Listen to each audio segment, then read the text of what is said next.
عبده ورسوله. اللهم صل على محمد وعلى آل محمد كما صليت على إبراهيم وعلى آل إبراهيم إنك حميد مجيد. اللهم بارك على محمد وعلى آل محمد كما باركت على إبراهيم وعلى آل إبراهيم إنك حميد مجيد. رب اشرح لي صدري ويسر لي أمري واحلل عقدة من لساني يفقهوا قولي. اللهم انفعنا بما علمتنا وعلمنا ما ينفعنا وزدنا علما. ربي أوزعني أن أشكر نعمتك التي أنعمت علي وعلى والدي وأن أعمل صالحا ترضاه وأصلح لي في ذريتي إني تبت إليك وإني من المسلمين. أما بعد فإن خير الحديث كتاب الله وخير الهدي هدي محمد صلى الله عليه وسلم وشر الأمور محدثاتها وكل محدثة بدعة كل بدعة ضلالة والضلالة في النار. أعوذ بالله السميع العليم من الشيطان الرجيم. بسم الله الرحمن الرحيم. فلما أحس عيسى منهم الكفر قال من أنصاري إلى الله قال الحواريون نحن أنصار الله آمنا بالله واشهد بأننا مسلمون.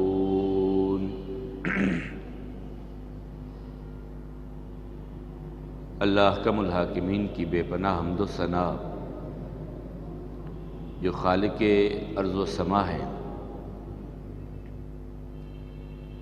لاکھوں کروڑوں درود و سلام امام الانبیاء والمرسلین امام اعظم جناب محمد کریم علیہ تحیت و تسلیم پہ، رحمت و مغفرت کی دعا صحابہ کرام، تابعین عظام، ائمہ مجتہدین اور تمام مرحومین مسلمین کے لیے، پوری انسانیت کے لیے امن، ایمان اور ہدایت کی دعا کے بعد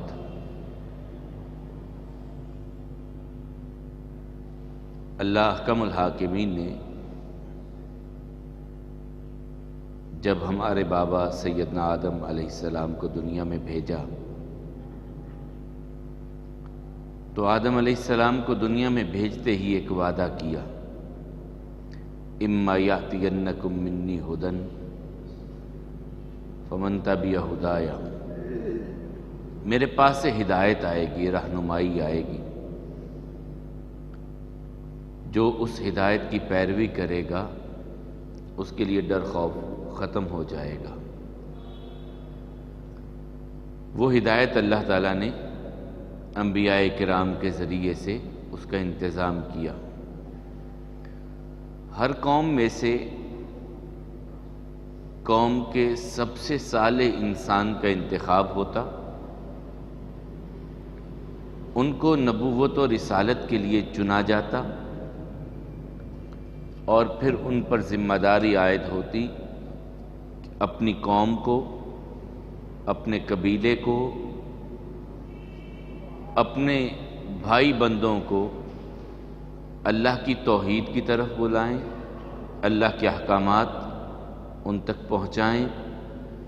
انبیاء کرام ایک کے بعد دوسرا، دوسرے کے بعد تیسرا، اپنی اپنی قوم، اپنے اپنے علاقے میں اللہ کی توحید پھیلاتے رہے۔ اللہ تعالیٰ نے اس کا اعلان کیا، وَمَا أَرْسَلْنَا مِن قَبْلِكَ مِن رَّسُولٍ إِلَّا نُوحِي إِلَيْهِ أَنَّهُ لَا إِلَٰهَ إِلَّا أَنَا فَاعْبُدُونِ۔ اے پیارے حبیب علیہ السلام، ہم نے آپ سے پہلے جتنے بھی رسول بھیجے سب کی طرف پہلا پیغام یہی بھیجا کہ لوگوں کو لا الہ الا اللہ کی دعوت دو۔ ان کے ذہنوں میں یہ بات بٹھا دو کہ ان کا خالق بھی ایک ہے، مالک بھی ایک ہے، رازق بھی ایک ہے، ان کی مشکلات کا حل کرنے والا بھی ایک ہی ہے، اس کا کوئی شریک نہیں ہے، اس کی کوئی اولاد نہیں ہے، یہ لوگوں کو بتا دو۔ انبیاء کرام یہ پیغام اپنی اپنی قوم تک پہنچاتے رہے، قوموں نے دکھ بھی دیے، تکلیفیں دیں، وہ برداشت کرتے رہے، لیکن اپنی زندگی میں ہر لمحہ ان کی کوشش یہی ہوتی تھی کہ لوگ اللہ کے در پہ جھکنے والے ہو جائیں۔ وہ سلسلہ چلتا رہا آدم علیہ السلام سے لے کر کے حضرت زکریہ علیہ السلام تک پہنچا۔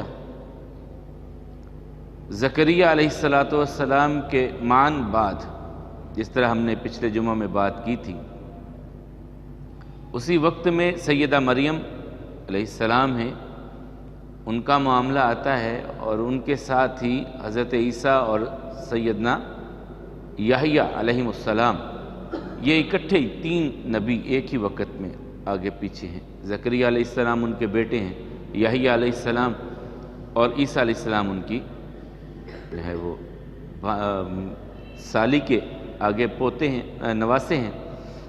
یہ سلسلہ اس طرح چلا۔ عیسیٰ علیہ السلام بنی اسرائیل کے آخری نبی ہیں، بنی اسرائیل میں آنے والے نبیوں میں آخری نبی حضرت عیسیٰ علیہ السلام ہیں۔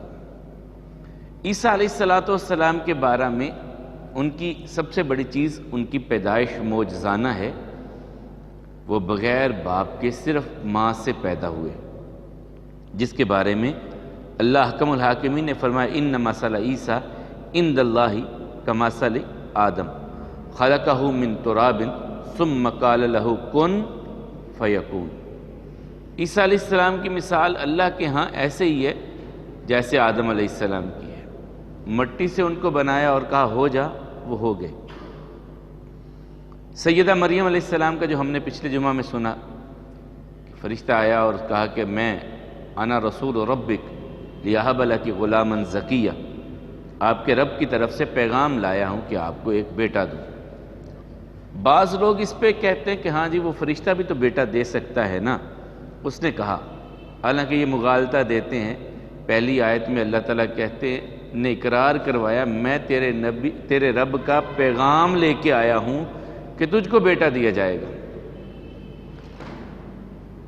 تیرے رب کا پیغام لایا ہوں، تیرے رب نے کہا ہے۔ اور پھر جب انہوں نے کہا کہ مجھے تو کسی بشر نے چھوا تک نہیں، تو بیٹا کیسے ہوگا؟ تو انہوں نے یہ نہیں کہا کہ میں دوں گا، انہوں نے فوراً کہا کہ تیرا رب جب کسی چیز کا ارادہ کرتا ہے تو کہتا ہے ہو جا، وہ ہو جاتی ہے۔ یہ تو تیرے رب کے ارادے پہ، تیرے رب کے حکم پہ ہے، اس کا حکم ہے۔ میں کون ہوتا ہوں یا تو کون ہوتی ہے، اس کو ہم ٹال نہیں سکتے، اللہ کا حکم ہے۔ عیسیٰ علیہ السلام دنیا میں آئے، سب سے پہلے اللہ کی بات کی انہوں نے اور کہا انی عبداللہ، میں اللہ کا بندہ ہوں، اللہ نے مجھ کو کتاب عطا کی ہے، نبوت عطا کی ہے، اللہ تعالیٰ نے بنی اسرائیل کے لیے میرا انتخاب کیا ہے۔ پھر بنی اسرائیل میں جب انہوں نے دعوت کا آغاز کیا ہے، اس آغاز میں یہودیت کی طرف سے، کیونکہ اس وقت تو یہودیت ہی دین تھا، بڑی ان کی مخالفت ہوئی، اور عیسیٰ علیہ السلام نے وہاں پر پھر اللہ تعالیٰ کے حکم سے کچھ معجزات دکھائے۔ معجزہ ہوتا ہے عاجز آ جانا، عقل آپ کے سوچ نہیں سکتی کہ یہ ایسے ہو سکتا ہے اور وہ کام ہو جائے، آپ کی عقل دنگ رہ جائے، آپ کی عقل میں وہ بات نہ آ سکے۔ انبیاء کرام کے ہاتھوں پہ اللہ تعالیٰ ایسے معاملات دکھاتے قوموں کو تاکہ قومیں یقین اور ایمان کی طرف آئیں کہ واقعی یہ اللہ کے چنیدہ لوگ ہیں، اللہ نے ان کو منتخب کیا ہے۔ ہر نبی کے لیے اس علاقے میں ان لوگوں کے ماحول کے حساب سے معجزات ہوتے رہے ہیں۔ عیسیٰ علیہ السلام کے ہاتھوں پہ اللہ تعالیٰ نے جو بڑے معجزات دکھائے تو فرمایا کہ یہ جو نابینا ہوتے تھے، آنکھیں نہیں ہیں، تو ان کو مس کرتے تو اللہ تعالیٰ بینائی عطا کر دیتے، اگر کوئی مردہ ہے تو اس کو بھی زندہ کیا انہوں نے۔ اسی طرح جو کوڑ کا مرض ہے، جس کی جلد خراب ہو جاتی ہے، برس، اس کے لیے بھی یہ مسیحا، اور اسی طرح مٹی کے پرندے، اخلق لکم کحیۃ الطیر، میں مٹی کے تمہارے لیے پرندے بناتا ہوں اور ان میں پھونک مارتا ہوں، وہ پرندے اڑنے لگ جاتے ہیں۔ ایک معجزہ اللہ تعالیٰ نے ان کو دیا کہ جب لوگ ان کے پاس آتے تو یہ بتا دیتے کہ کیا کھا کے آئے ہو، وَأُنَبِّئُكُم بِمَا تَأْكُلُونَ، میں تمہیں خبر دیتا ہوں، بتا دیتا ہوں تم کیا کھا کے آئے ہو، وَمَا تَدَّخِرُونَ، اور گھر میں کیا چھوڑ کے آئے ہو وہ بھی بتا دیتے۔ لیکن اس کے ساتھ ہی یہ کہا بِإِذْنِ اللہ، یہ اللہ کے حکم سے ہوتا تھا۔ یہاں بھی سورہ آل عمران میں بھی اور سورہ مائدہ میں بھی ان معجزات کا تسلسل کے ساتھ تذکرہ حضرت عیسیٰ علیہ السلام نے کیا، اور وہاں پہ بار بار کہا بِإِذْنِ اللہ، بِإِذْنِ اللہ، بِإِذْنِ اللہ، بِإِذْنِ اللہ، یہ اللہ کے حکم سے ہوتے تھے، میں خود سے کرنے والا نہیں ہوں۔ یاد رکھیں یہ خود سے نہیں، جب اللہ تعالیٰ چاہتے تھے۔ یہ بھی نہیں ہوتا کہ جب جی چاہا آئے میں تمہیں یہ دکھا دیتا ہوں، آؤ میں تمہیں یہ دکھاتا ہوں، جب اللہ کی طرف سے حکم ہوتا تھا۔ رسول اللہ صلی اللہ علیہ وسلم کو اللہ تعالیٰ نے قرآن کریم میں سورہ بنی اسرائیل میں کہا ہے کہ یہ بار بار تقاضے کرتے ہیں، اور آپ بھی چاہتے ہیں کہ کوئی معجزہ ہو جائے تو آپ زمین میں کوئی سرنگ نکالیے، آسمان پہ کوئی سیڑھی لگا لیجئے اور لا کے دکھا دیجئے۔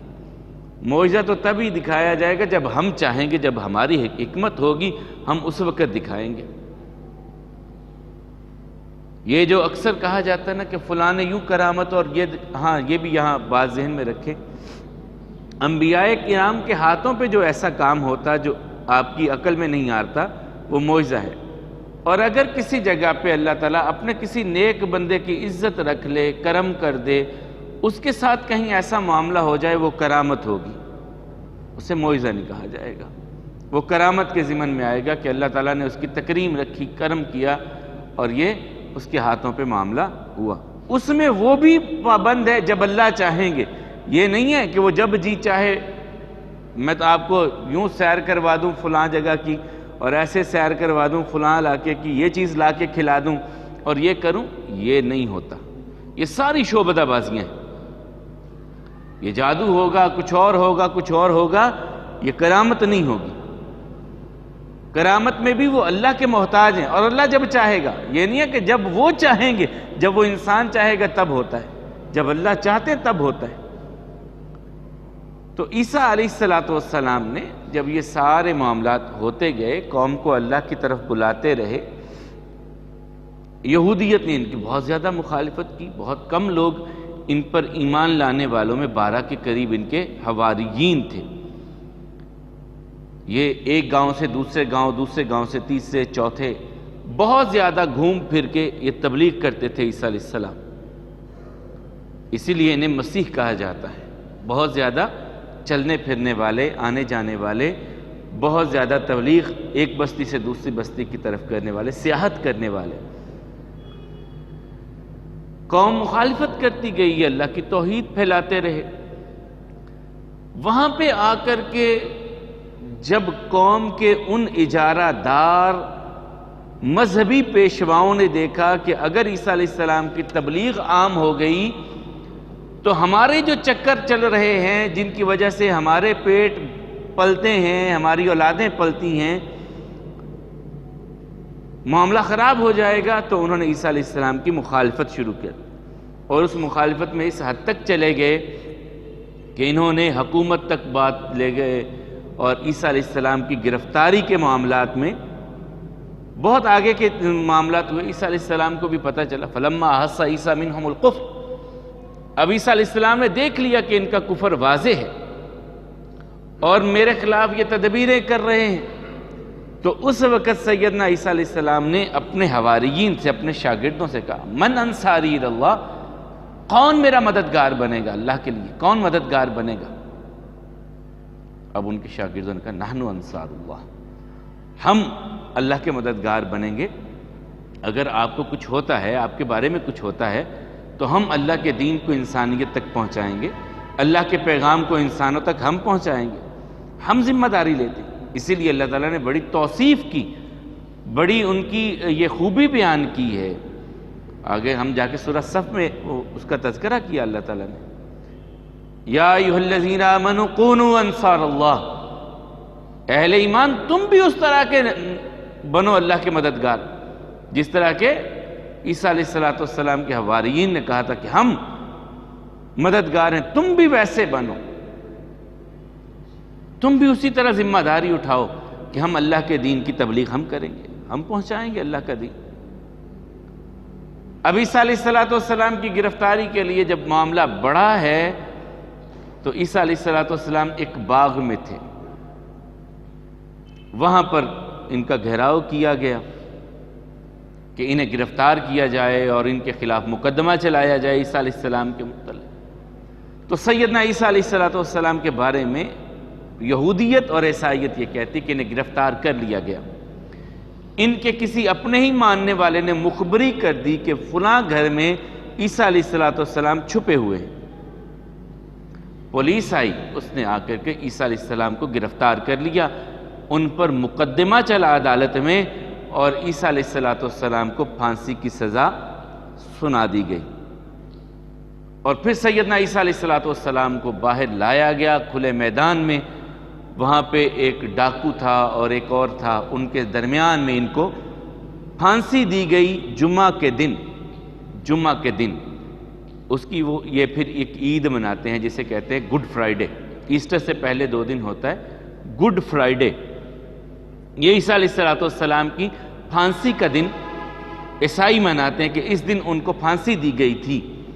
پھر شام کو ان کو اتارا گیا صلیب سے، یہ جو صلیب کا نشان ہے، صلیب پہ پھانسی دی گئی تھی اور وہاں سے شام کو ان کو اتارا گیا اور انہیں پھر دفنایا گیا، تدفین کی گئی ان کی عیسیٰ علیہ السلام کی جمعہ کے دن شام کو۔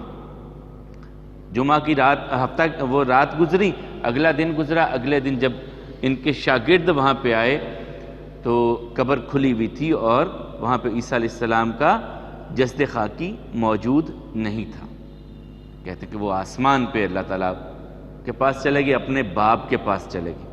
باپ یہ کہنا گناہ ہے، لیکن وہ عیسائیت کا نظریہ میں بتا رہا ہوں کہ وہ کہتے ہیں کہ اپنے باپ کے پاس یعنی اللہ تعالیٰ کے پاس چلے گئے، اور اب جو بھی ان پر ایمان لاتا ہے ان کا کفارہ ہو گئے ہیں۔ اب ہم غلطیاں کرتے ہیں، گناہ کرتے ہیں، تو اس لیے ہمیں معاف ہے کہ ہم نے عیسیٰ علیہ السلام کو مان لیا ہے۔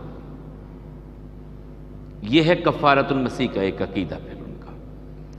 اور پھر اسی عقیدے کو آگے بڑھایا انہوں نے، اور ایک بات کی جو میں نے پچھلے جمعے آخر پہ آپ کو کہی تھی، کہنے لگے کہ آدم علیہ السلام نے جو جنت میں پھل کھایا تھا نا، اس وجہ سے ہر بچہ گناہ گار پیدا ہو رہا تھا، تو اللہ تعالیٰ نے اپنے اکلوتے بیٹے، یعنی صرف ایک ہی اللہ تعالیٰ کے بیٹے ہیں عیسیٰ علیہ السلام، ان کو دنیا میں بھیجا، وہ صلیب چڑھ کے وہ کفارہ ہو گئے اس چیز کا۔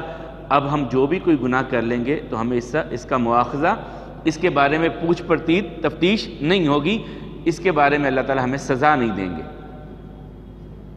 اور یہودیت اس کے بارے میں کہتی ہے کہ ہم نے یہ اللہ کے رسول استغفر اللہ تھے ہی نہیں، ثم استغفر اللہ، عیسیٰ علیہ السلام کی نبوت کے انکاری ہیں۔ یہودیت عیسیٰ علیہ السلام کی نبوت کے انکاری ہیں، وہ کہتے ہیں یہ اللہ کے نبی ہیں ہی نہیں، ہم نے پھانسی دے کے معاملہ ختم کر دیا۔ اور بعض یہودی گروہ اس حد تک استغفر اللہ چلے جاتے ہیں کہ وہ کہتے ہیں کہ یہ تو استغفر اللہ حلال کے ہی نہیں تھے۔ یہ یہودیت اور قرآن کا ایک سب سے بڑا احسان ہے کہ قرآن نے اس بارے میں واضح طور پہ کہا کہ وہ کلمت اللہ تھے، روح اللہ تھے، اور معجزانہ ان کی پیدائش تھی، اور سیدہ مریم علیہ السلام جو ہیں پاک تھی، طاہرہ تھیں، اپنی عزت و ناموس کی حفاظت کرنے والی تھیں، اور اللہ نے ان کو زمانے کی خواتین پہ چنا تھا۔ وَاسْتَفَاكِ عَلَىٰ نِسَاءِ الْعَالَمِينَ، قرآن کریم میں ایک ہی عورت کے بارے میں اللہ تعالیٰ نے کہا ہم نے زمانے میں ان کو چنا ہے، زمانے کی عورتوں پہ ان کو چن لیا۔ یہ اللہ تعالیٰ نے واضح طور پہ بیان کر دیا، اور یہودیوں کی اس بات کا رد ہو گیا کہ سیدہ مریم استغفر اللہ کوئی ایسی ویسی تھی، اللہ تعالیٰ نے کہا وہ پاک صاف تھی، بالکل صحیح۔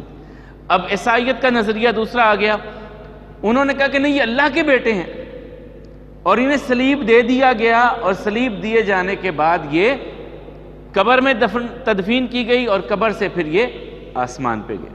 اب اسلام کا نظریہ ہمارا کیا نظریہ ہے؟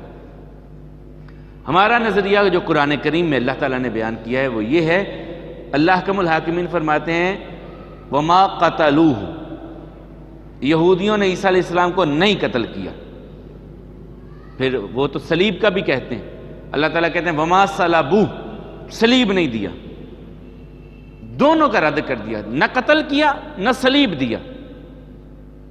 پھر وَلَٰكِن شُبِّهَ لَهُمْ، اللہ تعالیٰ کہتے ہیں ان پہ شبہ ڈال دیا گیا۔ شبہ کیا ڈالا گیا؟ اس کی مفسرین نے بڑی تفسیریں لکھی اور سب سے بڑی بات یہ کہی کہ عیسیٰ علیہ السلام نے جب محسوس کر لیا کہ گرفتاری کا معاملہ ہے، اس وقت عیسیٰ علیہ السلام نے اپنے شاگردوں میں سے کہا کہ کون چاہتا ہے کہ میری جگہ پہ وہ گرفتار ہو؟ تو ایک شاگرد آگے بڑھے اور ان پہ شباہت ان کی ڈال دی گئی، اور عیسیٰ علیہ السلام کو اللہ تعالیٰ نے آسمان پہ اٹھا لیا، آسمان پہ اٹھا لیا۔ بل رفعہ اللہ الیہ، اللہ تعالیٰ کہاں ہیں؟ آسمان پہ ہیں، عرش پہ ہیں اللہ تعالیٰ۔ عرش آسمانوں سے اوپر ہے، عرش آسمانوں سے اوپر ہے۔ تو جہاں اللہ تعالیٰ ہیں، اللہ تعالیٰ کہتے ہیں میں نے عیسیٰ علیہ السلام کو اپنی طرف اٹھا لیا۔ اب جہاں اللہ ہے اس طرف ہی اٹھانا ہے نا۔ یہ ایک واضح ہے کہ اللہ تعالیٰ نے اپنے ہاں آسمانوں پہ عیسیٰ علیہ السلام کو اٹھا لیا۔ یہودیوں کی ان ریشہ دوانیوں سے، یہودیوں کی اس مکروہ تدبیر سے اللہ تعالیٰ نے انہیں محفوظ رکھا، اور اسی جگہ پہ اللہ تعالیٰ نے کہا وَمَكَرُوا وَمَكَرَ اللَّهُ، یہ زمین پہ تدبیریں کر رہے تھے، ہم نے بھی تدبیر کی اور ہماری تدبیر چل گئی، ان کی تدبیر چل ہی نہیں سکتی تھی۔ ہم نے عیسیٰ علیہ السلام کو اپنے پاس بلا لیا۔ اب یہ ہمارا نظریہ ہے آگے کہ وہ دوبارہ دنیا میں آئیں گے۔ عیسائیت کا بھی یہ نظریہ ہے کہ وہ دوبارہ دنیا میں آئیں گے عیسیٰ علیہ السلام، ہمارا بھی یہ نظریہ ہے۔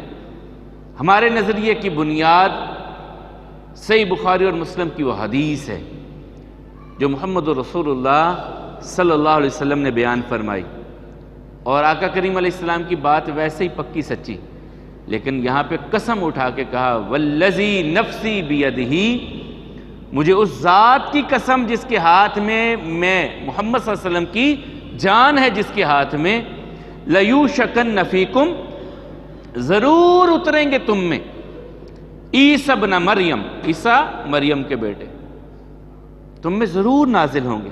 اور مسلم کی حدیث کو تھوڑا سا اگر اس میں ملا لیں، اس میں آقا کریم علیہ السلام نے عیسیٰ علیہ السلام کے اترنے کی ایک اور بڑی بات کہی، فرمایا ینزل عند مینارۃ البیضاء بشرقی دمشق۔ اس وقت دمشق عیسائی حکومت کے اندر تھا، مسلمانوں کی حکومت نہیں تھی، مسجد بھی نہیں بنی تھی ابھی وہاں پہ، لیکن رسول اللہ صلی اللہ علیہ وسلم نے مسجد کے بارے میں بھی بتایا، مسجد کی مینار کے بارے میں بھی بتایا۔ مینار پہ بھی بڑے اعتراض ہوتے ہیں کہ مینار کہاں سے آیا۔ مینار کا تذکرہ کیا رسول اللہ صلی اللہ علیہ وسلم نے کہ عیسیٰ علیہ السلام آئیں گے، دو فرشتوں کے کندھوں پہ ہاتھ ہوں گے، زرد چادریں دو پہنی ہوئی ہوں گی، اور بالوں سے پانی کے قطرے یوں ٹپک رہے ہوں گے جیسے ابھی ابھی غسل کر کے نکلے ہیں۔ دو فرشتوں کے کندھوں پہ ہاتھ ہوں گے، اور آئیں گے کہاں؟ دمشق میں، عند مینارۃ البیضاء، سفید مینار کے پاس یہ اتریں گے عیسیٰ علیہ السلام۔ اور پھر پہلی حدیث کی طرف چلیں جو بخاری کی ہے، جس میں آقا کریم علیہ السلام نے فرمایا والذی نفسی بیدہ لیوشکن فیکم عیسی ابن مریم حکما عدلا،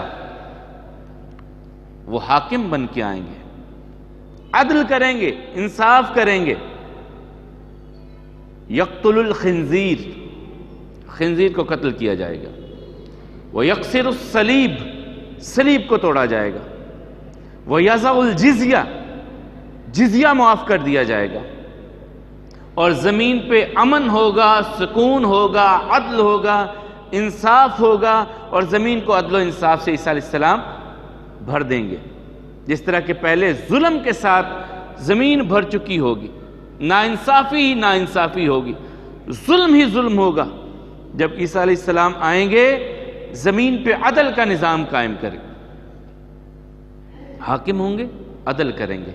عدل کرنا، انصاف کرنا، کسی بھی معاملے میں آپ کو کسی جگہ پہ، کسی پنچایت میں، کسی معاملے میں آپ سے اگر فیصلہ کروایا جائے، اس کے بارے میں اللہ کے حبیب علیہ السلام نے بڑی تاکید کی ہے۔ فرمایا عدل، انصاف کے ساتھ جو فیصلہ کرتا ہے نا، یوں اپنی ترازو کو بالکل درست رکھتا ہے۔ کریم آقا علیہ السلام فرماتے ہیں اللہ تعالیٰ قیامت کے دن ان لوگوں کے لیے اسپیشل نور کے ممبر رکھیں گے جو فیصلہ کرتے ہیں انصاف کے ساتھ، ان کے لیے اسپیشل نور کے ممبر ہوں گے۔ اور ان کے بارے میں ایک اور حدیث میں آقا کریم علیہ السلام فرماتے ہیں کہ اللہ تعالیٰ جو حاکم، جو جج انصاف پہ مبنی فیصلہ کرے گا، اللہ تعالیٰ اس انسان کو، اس جج کو، اس انصاف کرنے والے کو اپنے عرش کا سایہ نصیب فرمائیں گے۔ تو عیسیٰ علیہ السلام کے بارے میں اللہ تعالیٰ نے کیا کہا؟ رسول اللہ صلی اللہ علیہ وسلم نے کیا فرمایا کہ مجھے اس ذات کی قسم جس کے ہاتھ میں میری جان ہے، عیسیٰ علیہ السلام ضرور آئیں گے تم میں، حاکم ہوں گے، عدل کریں گے، اور کیا کریں گے؟ یکسر الصلیب، صلیب کو توڑ دیں گے۔ یہ جو نظریہ یہودیت کا یا عیسائیت کا ہے کہ انہیں پھانسی دی گئی، اس نظریے کو توڑ دیں گے۔ وَيَضَعُ الْجِزْيَةَ، جزیہ معاف کر دیا جائے گا۔ جزیہ کیا ہوتا ہے؟ اسلامی حکومت میں رہنے والے غیر مسلم اپنی سیکیورٹی کا ٹیکس ادا کریں گے اور اسلامی حکومت ان کی سیکیورٹی کرے گی، اور وہ جو ٹیکس ہے وہ جزیہ ہے۔ اپنی سیکیورٹی کے لیے جو ٹیکس ادا کریں گے وہ یہ جزیہ ہے۔ اسلامی حکومت میں غیر مسلم رہ سکتے ہیں، ان سے کوئی تعرض نہیں کیا جائے گا۔ غیر مسلم اگر آپ کے ملک میں رہتے ہیں ان کو حق حاصل ہے، لیکن وہ اپنی سیکیورٹی کا ٹیکس ادا کریں گے جسے قرآن نے جزیہ کہا ہے۔ جزیہ ادا کریں، رہیں، ان کی عبادت گاہیں محفوظ رہیں گی۔ یہ جو ہمارے ہاں معاملہ ہوا، غلط ہوا کل، کہ ایک مندر کو جلا دیا گیا، گرا دیا گیا۔ اگر غیر مسلم ہمارے ہاں رہتے ہیں، ان کی عبادت گاہوں کی بھی حفاظت حکومت کی ذمہ داری ہے۔ ہم پتہ نہیں کیوں اشتعال میں کس حد تک اور کہاں چلے جاتے ہیں۔ عمل میں ہم بالکل کورے، لیکن جذبات میں ہم سب سے آگے ہوتے ہیں۔ تو حضرت عیسیٰ علیہ السلام یکسر الصلیب، صلیب کو ختم کریں گے۔ وَيَضَعُ الْجِزْيَةَ، جزیہ معاف کر دیا جائے گا کہ ہر طرف ہوگا ہی اسلام، اسلام کے سوا کوئی دین باقی ہی نہیں رہے گا، ہر طرف اسلام ہی اسلام ہوگا۔ 40 سال کے قریب زندگی گزار کر کے اس دنیا سے عیسیٰ علیہ السلام اپنے مالک کی بارگاہ میں جائیں گے۔ اب یہ 3 نظریات میں نے یہودیت کے، عیسائیت کے اور اسلام کے، عیسیٰ علیہ السلام کے بارے میں آپ کو بتا دیا۔ اب ایک چوتھا نظریہ ہے مرزائیت کا۔ یہ جو رسول اللہ صلی اللہ علیہ وسلم نے فرمایا کہ عیسیٰ علیہ السلام آئیں گے تم میں اور حاکم ہوں گے، عدل کریں گے، انصاف کریں گے، یہاں سے چوتھا ایک نظریہ مرزائیت کا آتا ہے۔ وہ کہتے ہیں کہ نہیں، جو نبی کریم صلی اللہ علیہ وسلم نے فرمایا نا عیسیٰ علیہ السلام آئیں گے، وہ اصل عیسیٰ نہیں آئیں گے، ان کی مانند آئیں گے، ان کی مثل آئیں گے، ان کی تمثیل آئے گی، اصل تو فوت ہو چکے ہیں۔ جو عیسیٰ علیہ السلام، عیسیٰ ابن مریم ہیں، وہ فوت ہو چکے ہیں، ان کی مثل آنی ہے، اور مثل ہمارے مرزا غلام احمد قادیانی صاحب ان کے مثل ہیں۔ یہ ایک چوتھا نظریہ ہے عیسیٰ علیہ السلام کے متعلق کہ ان کے مثل آنا تھا، وہ یہ ہیں۔ حالانکہ آپ ذخیرہ احادیث میں بہت زیادہ روایات ہیں عیسیٰ علیہ السلام کے دنیا میں آنے کی، کسی ایک جگہ پہ بھی رسول اللہ صلی اللہ علیہ وسلم نے ان کے مثل کی بات نہیں کی، ان کی بات کی ہے کہ ابن مریم آئیں گے۔ ابن مریم ایک ہی ہیں، ابن مریم ایک ہی ہیں، 2 نہیں ہیں۔ رسول اللہ صلی اللہ علیہ وسلم نے جہاں بھی ذکر کیا ہے، یہی ذکر کیا کہ ابن مریم تم میں آئیں گے، اور قسم اٹھا کے کہا ہے۔ جس بات پہ رسول اللہ صلی اللہ علیہ وسلم قسم اٹھا کے کہیں، ایمان والا تو شک کر نہیں سکتا اس میں، اور دنیا ادھر کی ادھر ہو سکتی ہے، محمد رسول اللہ صلی اللہ علیہ وسلم کی زبان سے نکلی بات غلط نہیں ہو سکتی، کائنات کا نظام تلپٹ ہو سکتا ہے، سب کچھ ہو سکتا ہے، لیکن رسول اللہ صلی اللہ علیہ وسلم کی بات غلط نہیں ہو سکتی۔ رسول اللہ صلی اللہ علیہ وسلم نے کیا فرمایا؟ ابن مریم آئیں گے، مثل نہیں آئے گی اس کی۔ یہ تو ایک ڈھونگ رچایا اس نے، اسی سے مسیح سے چلتا، مسیح موعود بنتا بنتا بنتا مسیح موعود، یعنی جس کا نبی کریم صلی اللہ علیہ وسلم نے وعدہ کیا وہ آئیں گے، وہ کہنے لگا میں ہوں۔ پہلے اس شخص کا خود کا نظریہ یہ تھا کہ نہیں، عیسیٰ علیہ السلام آسمان پہ قرب قیامت آئیں گے، لیکن جب دیکھا کہ مریدین کی تعداد بڑھ گئی ہے، کچھ اور معاملات ہیں، تو اس نے خود سے اس بات کا دعویٰ کر دیا کہ نہیں، وہ تو مجھے پہلے نہیں پتا چلا تھا کہ عیسیٰ علیہ السلام جو میں نے لکھ دیا تھا نا، عیسیٰ علیہ السلام زندہ ہے، قرب قیامت آئیں گے، وہ مجھ سے غلطی ہو گئی۔ صحیح نظریہ یہ ہے کہ عیسیٰ علیہ السلام شام میں دفن ہے اور میں ان کی جگہ پہ آ گیا ہوں۔ پھر کچھ اور آگے بڑھا تو کہا نہیں، یہ بھی غلطی ہو گئی مجھ سے، عیسیٰ علیہ السلام تو سری نگر میں دفن ہے، کشمیر میں دفن ہے، تو ان کی جگہ پہ میں آ گیا ہوں۔ اب سوال ہوا کہ عیسیٰ علیہ السلام کے بارے میں تو رسول اللہ صلی اللہ علیہ وسلم نے فرمایا تھا کہ وہ فرشتوں کے کندھوں پہ ہاتھ رکھا ہوگا، 2 زرد چادریں پہنی ہوئی ہوں گی، تو تم کیسے؟ وہ تو دمشق میں آئیں گے۔ کہا نہیں، وہ اس کے قریب مقام لدھ ہے، اس کا کہا تھا، تو میرے پاس لدھیانہ ہے قادیان کے پاس، اس لیے میں وہ ہوں۔ لدھیانہ کے پاس میں آیا ہوں، تو میں وہ نبی کریم صلی اللہ علیہ وسلم نے مقام لدھ کہا تھا، دمشق کے پاس، یہ لدھیانہ ہے، اس لیے میں ہی وہ ہوں۔ حالانکہ ابھی تفصیل نہیں ہے، ورنہ مرزا غلام احمد قادیانی کی اگر ہم سیرت کو دیکھیں، اس کی کردار کو دیکھیں، ایک انسان کے طور پہ، اس کے کردار کو دیکھیں نا، تو ایک بھلا مانس انسان، ایک شریف انسان بھی وہ ثابت نہیں ہوتا۔ میں جذباتی بات نہیں کرتا، بڑے ٹھنڈے اور پورے وثوق کے ساتھ ایک بات آپ کے سامنے رکھ رہا ہوں کہ ایک شریف انسان وہ بھی بہت بہتر ہوتا ہے جس طرح کہ مرزا صاحب کا کردار تھا، کہ ایک انسان ہے جسے اپنی زندگی میں اتنے دعوے کیے اور اتنے جھوٹ بولے کہ آپ اور میں سوچ نہیں سکتے کہ یار یہ انسان اتنے جھوٹ، اور لکھ رہا ہے، خود لکھ رہا ہے، یہ ایسا ہوگا، ایسا ہوگا، ایسا ہوگا، کچھ نہیں ہوا، یہ میں نے کہا ایسا ہوگا تو وہ یہ ہوگا، میرے سچے اور جھوٹے ہونے کی سب سے بڑی دلیل یہ ہے، لیکن وہ ہوتا نہیں تھا، تو آگے سے کوئی نہ کوئی تعویل۔ مثال کے طور پہ مرزا غلام احمد قادیانی مرا لاہور میں، لیکن پہلے اپنی ایک تحریر کر گیا کہ میری موت مکہ میں ہوگی یا مدینہ میں ہوگی، میری موت مکے میں ہے یا مدینے میں ہے۔ اب لاہور مر گیا تو تعویل کر دی گئی کہ بھئی مکہ مدینہ تو ساری زندگی مرزا غلام احمد جا ہی نہیں سکا، ساری زندگی نہیں جا سکا، موت لاہور میں ہوتی ہے، اور خود لکھا ہے کہ میری موت مکہ اور مدینہ میں ہوگی۔ نبی کی بات غلط تو نہیں ہو سکتی، اگر استغفراللہ یہ نبی ہے اللہ کا تو یہ بات غلط کیسے ہو گئی؟ تعویلیں کرنے، نہیں اس کا مطلب یہ نہیں تھا، اس کا مطلب یہ نہیں تھا۔ بھئی کیا تھا مطلب؟ ان کے خاندان کا ایک جھگڑا تھا، اس جھگڑے میں مرزا صاحب کے چچا کے داماد آئے، کیس چل رہے تھے زمینوں کے، کچھ کہا ملا کے صلح کر لیتے ہیں۔ کہا اچھا جاؤ، میں تمہیں پھر بتاتا ہوں۔ بعد میں کہا اپنی بیٹی کا رشتہ کر دو میرے ساتھ تو ہماری صلح ہے۔ اس نے کہا تجھے نہیں دوں گا، کسی اور کو دے دوں گا، رشتے کیس ختم ہوتے ہیں نہ ہو، یہ تو عدالتوں میں دیکھ لیں گے، تجھے رشتہ نہیں دینا میں نے۔ اس نے کہا نہ دو، اللہ نے میرا اس کا نکاح آسمان پہ پڑھا دیا، اللہ نے تیری بیٹی کے ساتھ میرا نکاح آسمان پہ، یہ آنی میرے پاس ہی ہے۔ اب استغفراللہ یہ کہتا ہے یہ ایک سچی میرے سچے ہونے کی دلیل ہے، ساری زندگی وہ عورت کسی اور کے نکاح میں رہی، اس کے پاس آئی نہیں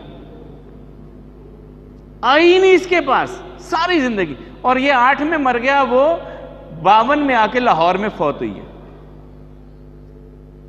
1952 میں آ کے لاہور میں فوت ہوئی ہے، اور یہ 1908 میں مر گیا ہے، اور کہتا ہے اللہ نے میرا آسمان پہ نکاح پڑھا دیا ہے، اور یہ میرے پاس ہی آئے گی، کہیں اور جاتی نہیں۔ کیسے آپ کو بتائیں، وقت تھوڑا ہے، کہ اس انسان نے کیسا ایک ڈرامہ۔ میں کچھ ہمارے دوست ہوتے ہیں جن سے ملنا بھی ہوتا ہے، ایک بات انہیں میں بڑا کہتا ہوں، یار تم مرزا غلام احمد قادیانی کی سیرت تم تو نبی مانتے ہو نا، اس کی سیرت تو پڑھو، اس کی کردار، اس کی کتابیں ہی پڑھ لو کہ اس نے لکھا کیا کچھ ہے۔ ان بیچاروں کو یہ بھی نہیں پتا ہوتا ان کو بھی۔ بہرحال آج ہمارا موضوع دوسری طرف نکلا، بات ہم کر رہے تھے پچھلے جمعہ میں بھی اور اس جمعہ میں بھی سیدنا عیسیٰ علیہ السلام کے بارے میں، کہ ان کے بارے میں 4 نظریات ہیں عیسیٰ علیہ السلام کے بارے میں۔ ایک یہودیت کا ہے، ایک عیسائیت کا ہے، ایک مسلمانوں کا ہے، ایک مرزائیت کا ہے۔ یہودیت کا نظریہ ہے کہ عیسیٰ علیہ السلام استغفر اللہ کے نبی نہیں ہیں، وہ ان کی نبوت اور ان کی رسالت، ان کی معجزانہ پیدائش کے منکر ہیں، انکار کرتے ہیں، یہودیت۔ جیوش کا یہ نظریہ ہے۔ دوسرے نمبر پہ آ جاتے ہیں کرسچینٹی، عیسائیت آ جاتی ہے۔ عیسائیت نے عیسیٰ علیہ السلام کو لیا اور رسول اللہ سے، عبداللہ سے ابن اللہ بنا دیا کہ یہ تو اللہ کے بیٹے ہیں، کیونکہ ان کا باپ کوئی نہیں ہے، یہ اللہ کے بیٹے ہیں، اور اللہ تعالیٰ نے انہیں ہمارے گناہوں کا کفارہ ادا کرنے کے لیے بھیجا ہے۔ حالانکہ عیسیٰ علیہ السلام اس بات سے، اس نظریے سے بری ہیں، انہوں نے اللہ کی عبادت کی دعوت دی۔ پھر ان کی دنیا سے جانے کا متعلق نظریات ہیں۔ عیسائیت کہتی ہے انہیں پھانسی دے دی گئی، یہودیت کہتی ہے پھانسی دے دی گئی، اللہ کا قرآن کہتا ہے نہیں پھانسی دی۔ اللہ کا قرآن کہتا ہے پھانسی عیسیٰ علیہ السلام کو نہیں دی گئی، اللہ نے اپنی طرف انہیں اٹھا لیا۔ وما قتلوہ وما صلبوہ، اللہ تعالیٰ کہتے ہیں بل رفعہ اللہ الیہ، اللہ نے اپنی طرف انہیں اٹھا لیا، نہ ان کو قتل کیا گیا نہ ان کو صلیب دی گئی۔ یہ ہمارا اسلام کا نظریہ ہے۔